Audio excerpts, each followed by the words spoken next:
Two brothers are on a mission to risk everything to move their family cabin. Every time I see it, there's no way I won't think of my dad. Will their precious home and crew survive a slippery schlep across an icy lake? I'm nervous. Over hellish hills? Worst case scenario, we wreck everything. And through blinding blizzards? It's a disaster. This icy roller coaster ride is nothing short of one massive move. They're leaning so far Brothers over. Sean and Wayne Bodenstab run a busy winter sports resort in Wapati Valley, Saskatchewan. During the holidays, they like to kick back and relax at their family's lakeside cabin in Kippabeskow. This luxury, three-story wood-framed home was built for their parents in 1986. It holds a special place in their hearts.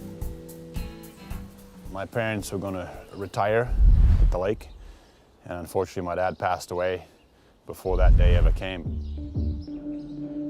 Sean and Wayne lost their father in 2010, and this cabin is full of memories.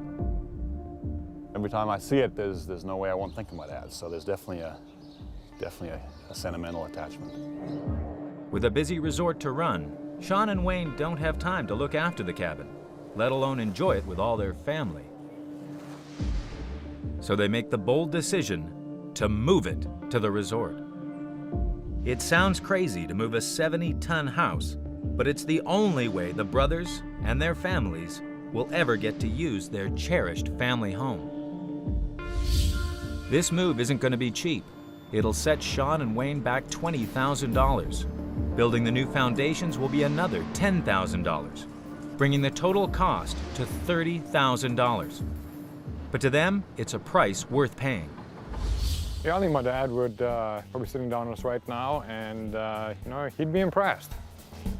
Especially as this cabin is heavy, weighing in at 70 tons of solid spruce. Shifting at 50 miles from Kippabeskow, across the Canadian wilderness to the Brothers Ski Resort in Wapati Valley will be a dangerous challenge. And right at the start is one big, treacherous obstacle. To reach the road north, the house must first get around a vast lake. For a job this big, only the province's leading house movers will do, Carrie and Jim Neufeld. It's about 1,100 square feet per floor, and the weight is quite a bit more than a bungalow home. We're looking at about 140,000 pounds, 130,000 pounds for the structure. The route around the lake is blocked by trees. These are protected and cannot be cut down. So the team must haul the house across the lake itself, which right now is like a skating rink. The ice on the lake is frozen 2 feet thick. But that's not deep enough to support the 70-ton house. So the team's first task is to build a 2-mile reinforced ice road across the lake. They'll repeatedly flood a path with water, leaving it to freeze each night. Layer by layer, the ice will thicken up.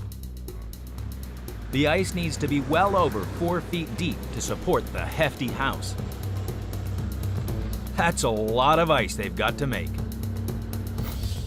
To build this icy highway, the crew call in Gary Kozar, the best ice road builder this side of Saskatchewan. This is fairly late in the year to be looking to make ice roads. Gary drills holes in the ice at 60-foot intervals across the lake. He lowers in pumps to channel the water onto the ice to flood the roadway. It's a matter of judgment. You don't want to put on too much. You want to put it on in thin layers, a maximum of 1 inch to 2 inches. And you keep repeating this day after day after day. While the ice road starts to take shape, Carrie's foreman Jim prepares to haul the house off its footings and load it onto the truck. Okay, here we go. And straight across, you would do the same thing? That's the beam. The house sits high on the riverbank, 6 feet above the ice road. To load it onto the trucks, the team must roll the house along 2 steel beams over the edge of the riverbank. They must leapfrog roller skates underneath the house until it reaches the ice road. Only when the house clears the bank can they load it onto wheels, hook up the truck, and get rolling across the ice. The cold is really hard on all the equipment, and the hydraulics, it just doesn't respond the way you want it to, so everything seems to take about twice as long. It's minus 30. The steel roller skates are frozen solid.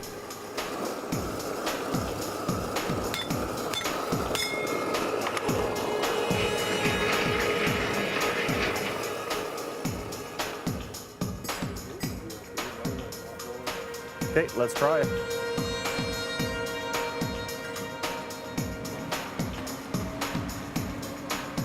The house slowly rolls over the ice. There's a lot of weight, so you can hear the rollers. There's some stress on them.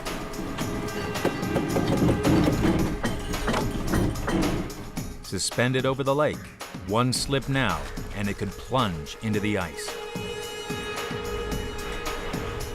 With wheels under the rear and a truck hooked to the front, the cabin's epic journey is set to begin. There's been a few sleepless nights when this thing could derail real quick and this move is done, like it's over.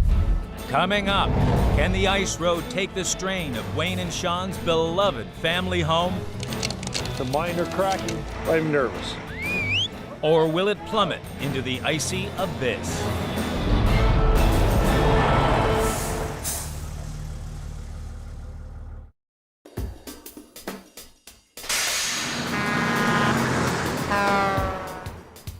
It's 7 a.m. in rural Saskatchewan. And after successfully rolling this 70-ton, 3-story summer house onto the ice, Carrie's crew hope to haul it to Sean and Wayne's ski resort 50 miles away before sunset. Obstacle 1, the lake. Iceman Gary checks if his 2-mile frozen road will hold up. Just arrived on site. I'm going to make my final inspection of the ice. Here we have just a smidgen over 44 inches of ice. Some minor cracking. I'm nervous. The ice road is not quite 4 feet thick.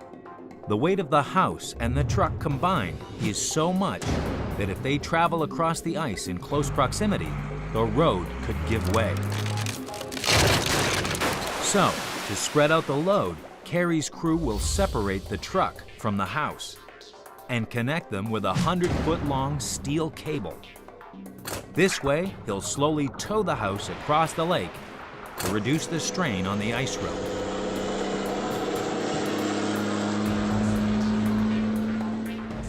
I'm going to try to... Carrie briefs his crew on the dangers ahead on the first stage of this 50-mile move. I'm just going to touch a few things on safety in case a dolly drops through the ice. We're going to keep that load moving. If that happens, Jim, I'm going to wave you and you're just going to put full throttle. In other words, if the ice cracks, floor the gas, boys, or risk sinking to the bottom of the lake. There's a lot of risk. We stand a lot to lose here, but I don't know if we can do anything more. Jim has drawn the short straw and is driving the lead truck. Okay, let's go!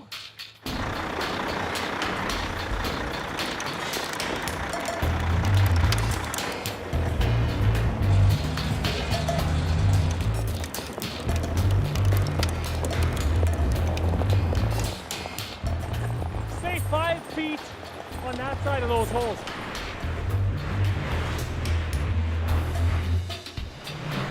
Keep in mind that ice is the strongest under its first load. After that, it starts getting weak. Between them and the bottom of the lake lies 30 feet of murky water. I'm going to keep my speed here at 5 kilometers per hour. Come on. Come on, come on. Come on. The important part is we got to make it home to her.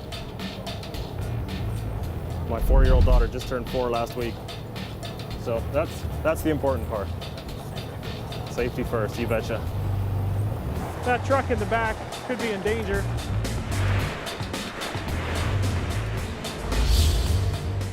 The speed Jim drives across the ice road is critical. Motor too slowly. The ice could sag and crack around the house.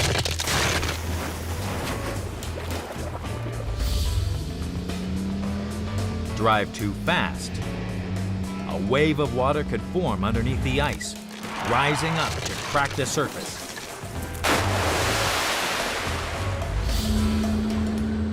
So Jim must keep on trucking at a steady 5 kilometers per hour, while the crew listen for telltale cracking sounds. You just got to keep it moving. As soon as you stop the load, the ice loses its strength and it'll go down, and of course surface water, and that's a disaster. They crawl across the lake with trepidation, and it's not long before they hit a major glitch. Here's a crack right here. See? The truck is close to the cracks. Right here. If they move too fast, the ice could give way. Just maintain your speed. Okay.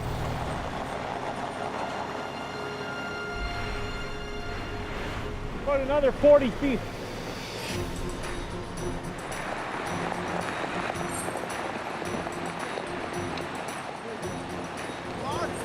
Looking good, looking good. Keep her coming.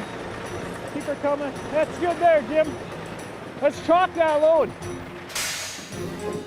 Sean and Wayne can't believe it. Their home reaches the other side of the bank in one piece. But they can't relax yet. There are bigger hurdles to come. I don't think it could have went any better.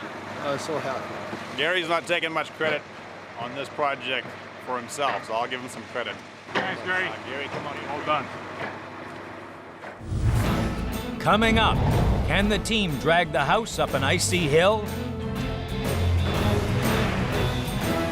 without it skidding back down into the frozen lake?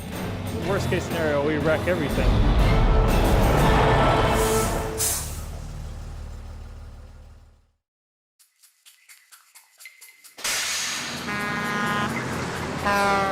In Saskatchewan, the move crew have hauled Sean and Wayne's tall timber cabin across a frozen lake.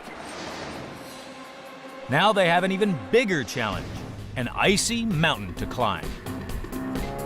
12 p.m. Kerry's crew must drive it up a steep hill to reach the road north. This hill is our next hurdle. It's the only thing that I'm really concerned about, stress on the house. The hill is extremely steep and very tricky for a heavy house to climb. It could put a lot of pressure on the cabin's rear walls, with catastrophic results, collapsing into matchwood. To reduce the strain on the back of the house, Kerry plans to jack up the rear wheels to keep the load as level as possible. Wooden wedges will keep the building extra steady as it makes its ascent.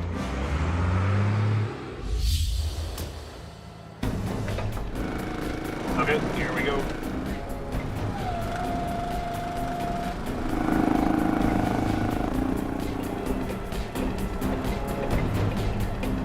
With the house level, the tug of war begins to winch it up the hill. All right, let's pull it ahead. If the line breaks or something like that, I mean, there's no way our truck will hold it. It's going to slide back down.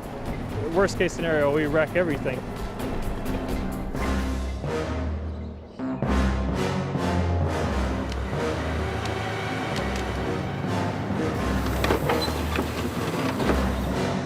Halfway up the hill, the house starts slipping. This is their worst nightmare. There's only one place for it to go, and that's back down onto the lake. They need more winching power, and fast. So they rig a third truck to the front of the convoy.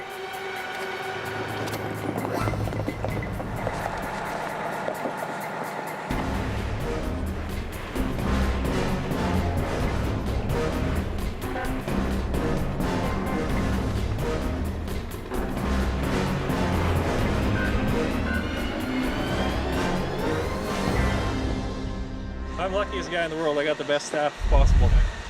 They're amazing. You guys see it.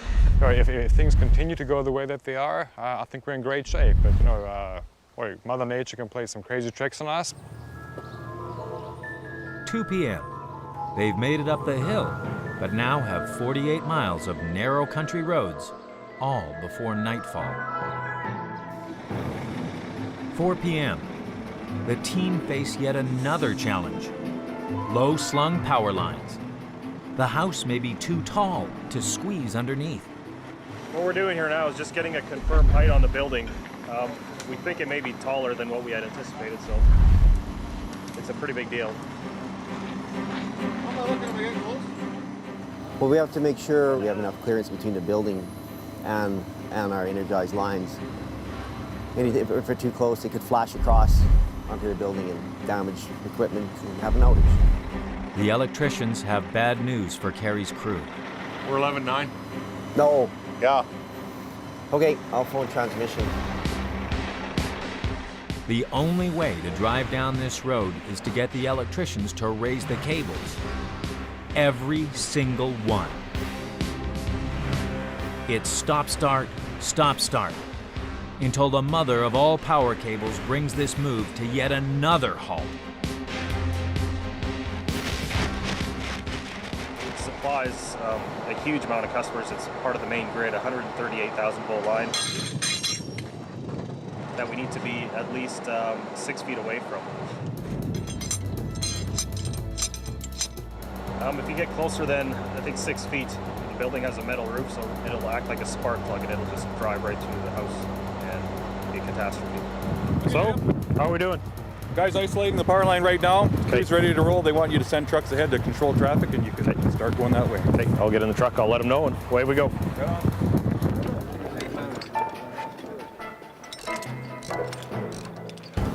It takes 2 freezing hours to squeeze under the line. And just as they get back on the straight and narrow, Mother Nature has another surprise for them, a blizzard. The thick fog and freezing snow makes the road too treacherous. This is a typical January day. It's too bad it's March.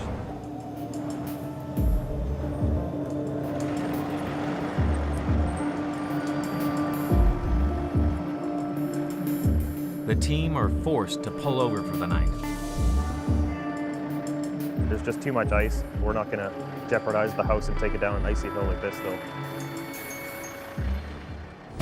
Coming up, will the move team fall at the final hurdle?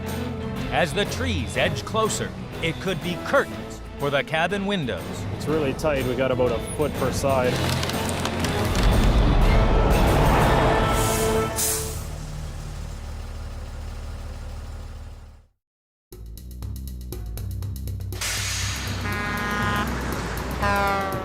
Wayne and Sean's precious cabin has survived a treacherous trek across ice, up hills, and through a blinding blizzard. The finish line is nearly within reach. Move day 2 in Saskatchewan. The snowstorm has passed and the crew haul the house back onto the road. But they're not out of the woods yet. The road down to Sean and Wayne's ski resort is hemmed in with trees. It's really tight. We got about a foot per side. The branches could smash the cabin's windows.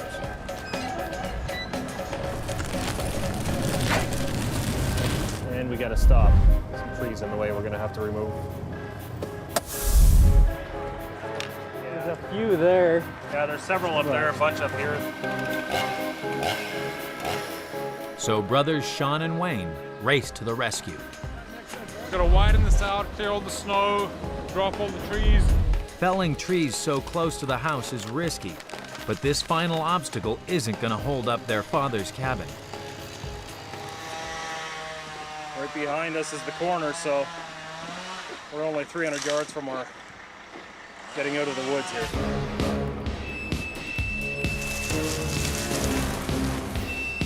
Don't lose your nerve now, Jim. The cabin's new home is just around the corner. A bit of a drop, like in the center, as you come off the road shoulder, Okay. and into that pasture.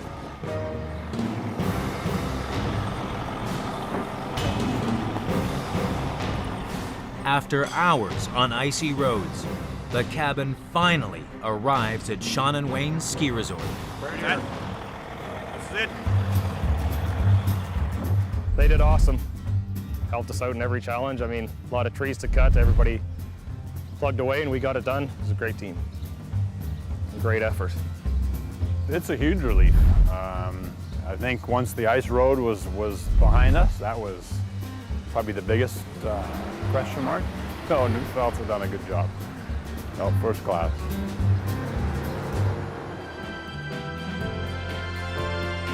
Four months after the move, the brothers have wasted no time in completely renovating the cabin. We're absolutely ecstatic with the way the whole project came together. With the cabin sat firmly on the new foundations, they've given the house a beautiful makeover from top to bottom. Thanks to the move team, the family can enjoy their father's legacy all year round for many generations to come. He was always up for a challenge, so I'm sure he's still looking down on us, and I'm sure he's got a big smile on his face. It feels good that it came together and it's still in the family, and it's going to be here for many years to come, so it's great.